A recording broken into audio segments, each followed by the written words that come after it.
Captain America Brave New World just hit theaters, and I'm here to tell you if it's more Winter Soldier or more Thor Dark World, or anything in between. I'm Joe, and this is Wrestling with Movies.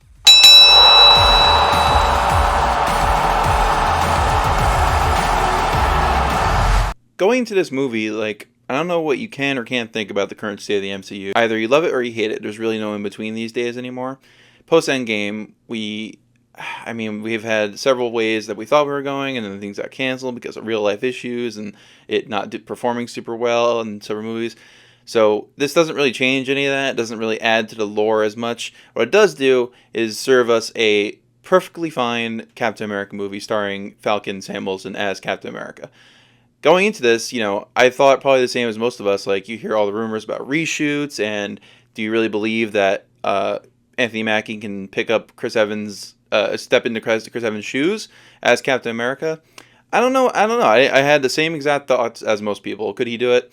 I think he does a good job. I think he does a good enough job that he, with more times doing it, he'll be to that level. And the movie itself is it's good. It's a good, solid action movie. It tries to be elements of Winter Soldier while also trying to be an Incredible Hulk sequel, which is interesting. We'll get into some of that later, but it's not the stitched together Frankenstein of a movie I thought we would get. How you could tell stuff from the Marvels and stuff from Thor Thor Love and Thunder. Stuff like that looked like it was very quickly made, very haphazardly edited together with bad green screen, and this movie does have that. It really does. I'm not gonna lie, it does at points. But I don't know. I think critics are being a little too harsh. I think I was thoroughly entertained the entire time. I think all the performances are really great, to be honest with you. Like I said, if you go into this expecting Winter Soldier, you're gonna be disappointed. We've set these expectations extremely high on Marvel Studios since Endgame, and rightfully so. They served us an 11-year story arc that ended in the most grand finale of grand finales, So I don't blame me. I don't blame myself. I don't blame you for finding ways to over exaggerate your expectations. So, but my expectations were met. They were low going in, admittedly, because I don't hold that MCU to that high standard anymore. I just don't. They haven't earned that back. I have to be honest. But this movie, I think, is better than what we've gotten some of the past. Some of the past MCU post-Endgame has been great. Your No Way Homes. I think Multiverse of Madness is great. Guardians 3 is great. Eternal's underrated, but it's a very well-made movie. In general, I think I very much enjoyed this movie, and we'll get into more reasons why next. Alright, let's talk about the performances in the movie. So again, like I mentioned before, starring Anthony Mackie as Captain America, his first solo outing as the main person in an MCU movie. He's had cameos in several Avenger movies and in Ant-Man. He was the sidekick in Winter Soldier. He's of course in Captain America Civil War. Every time I've seen him on screen, I've liked what he's done. He's a very good sidekick character as Falcon. But now he's taking on the mantle of Captain America, which is a very tall task for him. And I will admit, at times it does not seem like he can do it. Steve believed in you. He trusted you. He gave you that shield for a reason. That shield, that is everything he stood for. That is his legacy. He gave you that shield and you threw it away like it was nothing. But I don't know. I think his energy, I don't know. He lacks that of a leading man in an action movie. It's very obvious at times that is the case. But I still think he does a good job overall. He does what he is asked to do. And again, if you're going in wanting him to bring the same Chris Evans energy, you're just not going to get that, because his first outing, he was good. I liked him, but like we all know, the first phase of the MCU was kind of rough around the edges. So it's only fair we give these other people chances to shine in their roles now, especially as someone as titular as Captain America. In addition to Captain America, we of course have General Ross, played by Harrison Ford. And I gotta say, I've seen a couple Harrison Ford movies in the past few years. This is the most he's tried that I can remember in a long time. Like, I saw Indiana Jones Dial of Destiny. He's okay in that. Not super great. At times look like he's not trying. But I will say, this is the most I've seen Harrison Ford try in a film since The Force Awakens. We'll use the Force. That's not how the Force works. Oh, really? You're cold? Honestly, and that was 10 years ago. So think about that. But I think maybe it's because he's played a president before in like Air Force One and...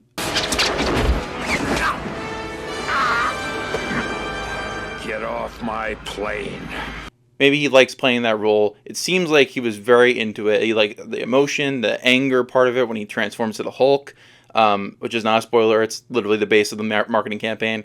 But Yeah, he's very good in the scenes where he's talking to Sam, and there's this plot thread with a spoiler that I'll talk about later that he's very good in. But yeah, he did a lot more than I thought he would, and filling in the shoes of the late great William Hurt, I think he did a good job. I wish we could have gotten what this movie would be if William Hurt was Ross still, but Harrison Ford is a good substitute if you're going to have anyone. Some of the supporting cast mainly is Danny Ramirez as New Falcon, who I think made his debut in Falcon and Winter Soldier. It's been a minute since I've seen that show. I do not even have it on 4K. It's not one of the shows I wanted to seek out and spend $70 on yet. When it's cheaper, I'll probably buy it just to have it. Let's talk about the homework that this MCU entry asks you to do. Recently, they've really not asked us to do a ton of homework in regards to movies we're watching because back in 2021, there was a big disconnect between all the shows they were making and all the movies they were making. It was kind of just this mishmash of, if you know something, cool. If you don't, you're going to miss a part. So, like, for example, when Kang was being the, endgame, no pun intended, of this next saga, you had to watch both seasons of Loki to watch Ant-Man, and you had to know a bunch of other stuff. You know some other, you had to see Multiverse of Madness, that plays into a little bit. There's a lot of homework, and it's still like that. But whereas Deadpool Wolverine, if you knew the Fox stuff and you saw Deadpool and you saw Logan, that's great. It helps a lot. But I don't think you need to know your homework and do your homework to find Deadpool Wolverine as fun as it is. That said, this movie asks a lot of you. This movie is essentially a spiritual sequel to the second entry into MCU 17 years ago, The Incredible Hulk. That's crazy. I don't know why they did this 17 years later, but it's kind of like they wanted to make a Hulk 2, Incredible Hulk 2, but didn't have the actual Hulk in it, and can't use the name the Hulk in the title because Universal owns those rights or something. Some crazy rights thing is all mixed. Anyway, I would recommend rewatching this before you see Captain America: Brave New World because it'll help. I don't think it shouldn't be required, but it helps a lot. For spoilers, I'll talk about it. I might get a little spoiler here, so just be careful. And you probably need to know what happens in Falcon and Winter Soldier, which, especially if you didn't see that, you'll be like, oh, wait, why is Sam Captain America now? Well, he earns it to himself, really, after Steve gave it to him in Endgame, but he kind of earns it in Falcon and Winter Soldier. So now he's Captain America through and through. And there's this whole argument about whether or not he should take the Super Soldier Serum or, because Bucky's there. Bucky has it. John Walker, who is U.S. agent now, and Thunderbolts, he has it. Steve had it, obviously. Does Sam even need it? Well, that's kind of a plot point in this movie. So I think watching Incredible Hulk, at least knowing what happens in Falcon Winter Soldier, is probably integral to see this. The third one they ask you to know is the Eternals. We all remember the Eternals, except that we don't because it came out in between Shang-Chi and No Way Home. And we remember those two a lot more fondly than this. Eternals, I think, it got a lot overhated. It's a very ambitious movie. It's got a lot going on. It's very well made and very well acted, I'll say. But the thing you need to know is at the end of that, when they defeat the thing they're going against, it's a whole thing, there's a big fingertips and head of a giant celestial left in the Indian Ocean, which now apparently, when they take part of its rock or whatever, apparently has adamantium, which if you don't know what adamantium is, it's the stuff inside Wolverine's claws. So that's homework. I mean, I don't know. Like I said, they have not asked us to know this much stuff going in because I remember I saw my dad last night. He leaned over to ask me, hey, who's that? What does that mean? At least 3 times. And in the car ride home, I had to explain it all to him. So I think knowing this stuff, at least doing your research, will help for this movie. Okay, so we talked about the performances, talked about the story, we talked about elements of it, the homework, we talked about all of that.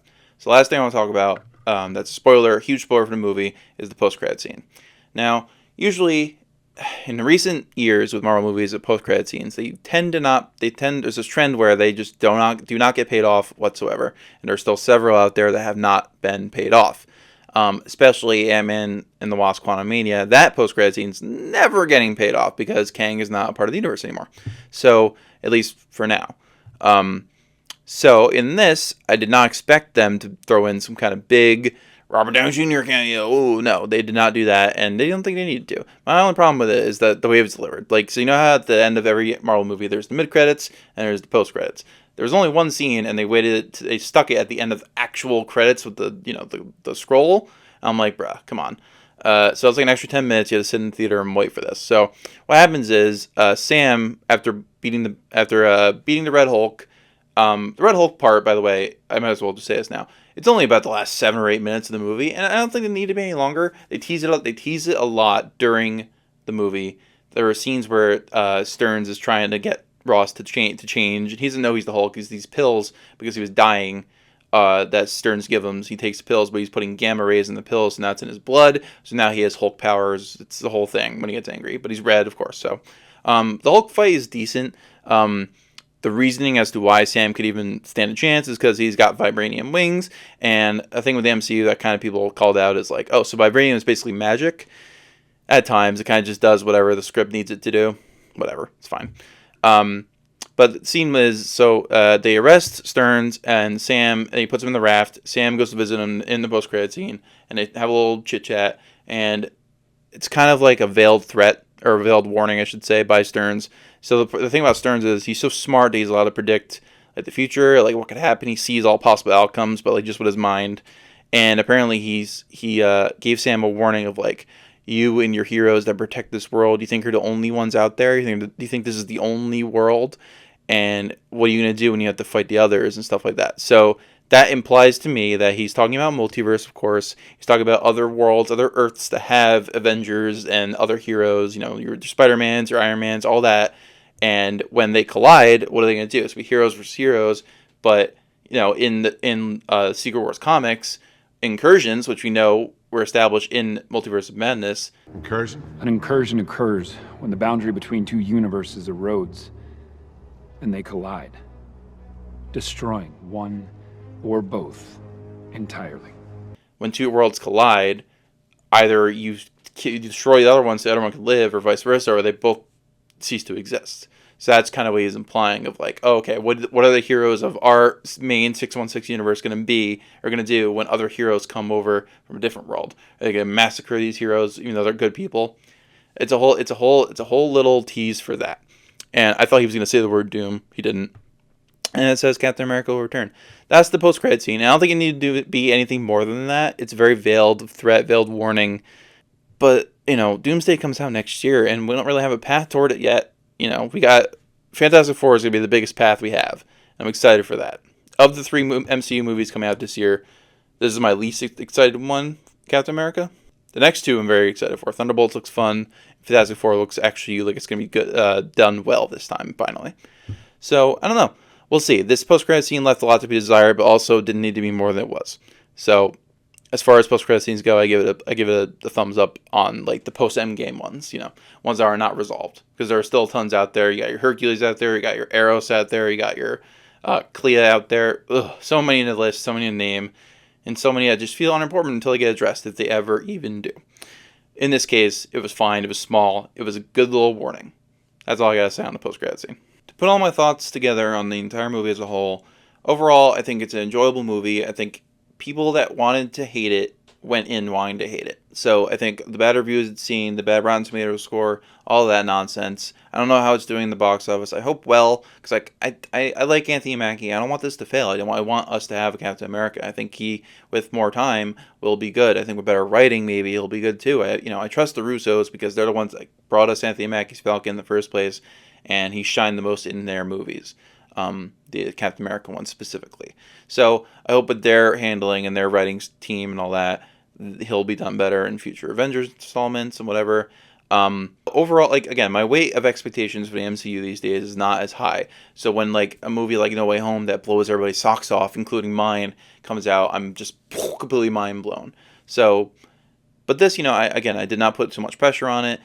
Last year was an anomaly with Deadpool and Wolverine. It was the only MCU movie we got. So it's the first MCU movie we've seen since July in theaters, which is kind of crazy to think. But I think that was a good thing, and I think Deadpool and Wolverine is very different from this because it's a comedy. It's very enjoyable. You don't need to do your homework. This is like for hardcore MCU fans that remember stuff from 2008, remember stuff from a Disney Plus show that came out 4 years ago, remember stuff from the Eternals that came out 4 years ago. All that in this bag of stuff that they pulled out certain ideas and threw it together in this movie. Some of it works, some of it doesn't. It's not perfect. Never called it perfect. But I think maybe I'm just being, I'm not harsh on this because I love the MCU. I don't want to see it fail. But like, you know, there are movies out there like the Marvels that I didn't really care for that much. So I'm not trying to be biased at all, but my overall grade of this, if you want to call it that, rating, I should say, is like a 7.5 out of 10. It was a lot. Again, my expectations were low. I sat there, I was entertained by the movie I was watching. It doesn't overstay its welcome. It's not long. It's maybe under 2 hours, if that. Which for a movie like this is perfect. It doesn't need to be 2.5 hours, and it doesn't need to include all the multiverse shenanigans that we've been used to these past years. So I think it was nice to be a little more grounded. Yes, there's a Hulk fight, and that's less grounded. But I'll tell you what, the 7 or 8 minutes that he's the Hulk is the best Hulking we've got since maybe the Incredible Hulk. Avengers at best. So, again, I'm happy with the movie, and I hope it does well. And, you know, again, I'm more excited for Thunderbolts and Fantastic Four than I was for this. So we got those two to look forward to this year. Thunderbolts will be here right before we even know it. So, those are my thoughts on Captain America Brave New World. I hope you go see it. Hope you listen to my review after you see it, or if you don't care about spoilers, you watch it now. Anyway, next thing I'll have on this channel, I haven't decided yet, so we'll see what I can think of these next few days. So, like and subscribe to my channel, Wrestling with Movies, and I've been Joe, and we'll see you next time.